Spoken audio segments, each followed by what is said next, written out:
Hola, ahora le damos la bienvenida a Vladimir Villegas, periodista de carrera, ex diplomático, ex diputado, también miembro de la Asamblea Nacional Constituyente, que dio paso a la Constitución bolivariana vigente en Venezuela.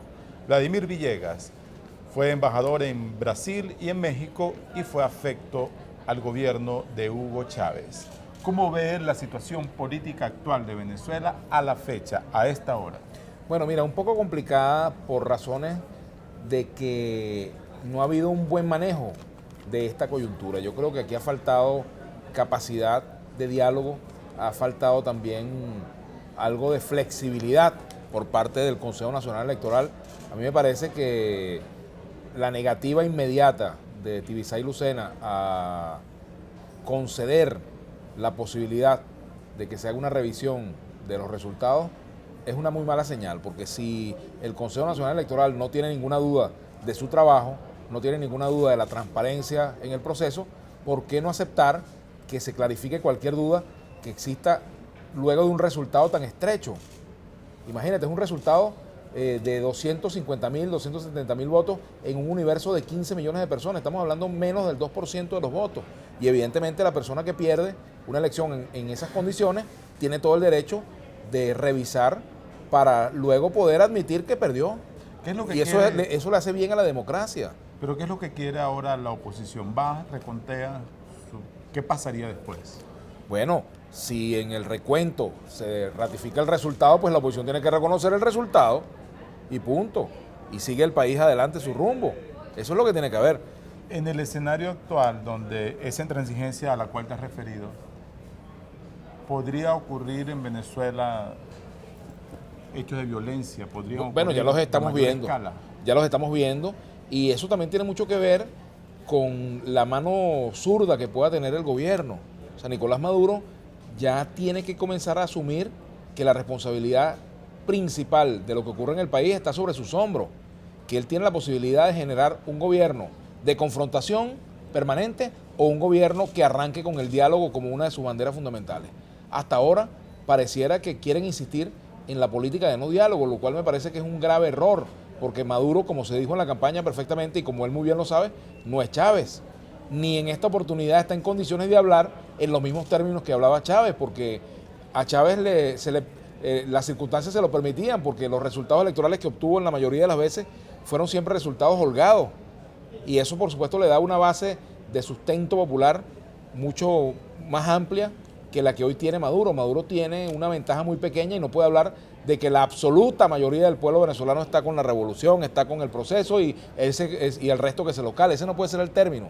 O sea, no puede ser que en nombre del 51%, pues ahora se diga y el 49% se locala. O sea, ese no puede ser el término. Ahora, eso no quiere decir tampoco que el 49%, si fuese el caso, va a imponerle al 51% su punto de vista, pero Venezuela está urgida de concertación, de diálogo, de espacio para el reencuentro. Y es lo que uno ha venido planteando desde hace tiempo, la necesidad de que estas cosas no ocurran. Ahora, esos números que expresas revelan un país que está clasificado en dos pedazos. Exacto, altamente polarizado. El punto fundamental es que según las palabras, las últimas palabras, los líderes políticos, sobre todo desde el gobierno, apuntan a un total desconocimiento a esa otra mitad, que son calificados como fascistas, violencia fascista, intolerantes y golpistas. Eso significa que Venezuela está condenada a vivir en permanente zozobra en los próximos meses y años. Yo te voy a decir algo, yo creo que Venezuela no va a resistir ese esquema de confrontación en esos términos, ni ese esquema de segregación en esos términos. Eso es una situación inaguantable. Y si la oposición logró crecer como creció, buena parte de esos votos están asociados a su propuesta, pero buena parte también está asociada al hastío de un gran sector de la sociedad venezolana frente al maltrato, frente al desprecio, frente al desconocimiento de sus derechos. Y bueno, fíjate tú, algo que hay que leer muy bien, 700, 800.000 votos se fueron del chavismo a la oposición en menos de 4 o 5 meses. Eso es una lectura que el gobierno tiene que hacer. Y bueno, Maduro tiene en sus manos la responsabilidad de demostrar que puede ser el líder que Chávez pensó que podía ser en sustitución de su liderazgo. Pero hay otra cosa, que es una paradoja de este proceso. La oposición, ganando o perdiendo las elecciones, sale de este proceso con el problema del liderazgo resuelto. La oposición tiene resuelto el problema del liderazgo. El líder de la oposición hoy es Enrique Capriles. En cambio, Nicolás Maduro es el presidente, pero no es el líder del chavismo. Está por demostrarse que puede ejercer esa condición. Ya para terminar, los críticos han dicho que Nicolás Maduro ha sido capaz de dilapidar un capital político heredado en muy pocos días. De hecho, el propio Schemmel decía que es un récord mundial Guinness el haber perdido 12 puntos en tan poco tiempo. Sí. Pero también, si esta situación no es bien manejada, la oposición podría dilapidar el capital político que acumuló ahora en este evento. ¿Qué podría pasar en las próximas horas si ninguna de las dos partes logra canalizar el descontento popular? Bueno, mira, lo primero que tiene que hacer cada uno de estos sectores es que lo que vaya a hacer cada uno de estos sectores o lo que vaya a decir cada uno de los dirigentes de ambos sectores tiene que ser muy bien pensado, muy bien analizado.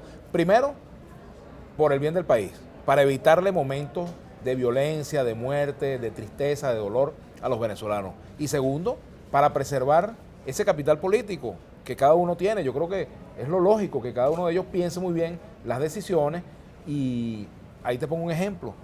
¿Cómo es que Nicolás Maduro primero dice que está de acuerdo con que se cuenten los votos y luego Jorge Rodríguez le enmienda la plana y se va entonces a otra posición, que es la que finalmente prospera en el Consejo Nacional Electoral?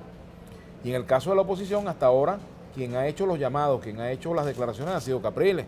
Yo creo que ha tenido, en ese sentido, un manejo coherente. Ahora, tiene que tener mucho cuidado por el riesgo de que la espontaneidad se lleve por el medio su deseo de darle una conducción serena a esta situación. Vladimir Villegas nos visitó hoy en la redacción única de Cadena Capriles para los portales elmundo.com.be y ultimasnoticias.com.be. Gracias, Vladimir.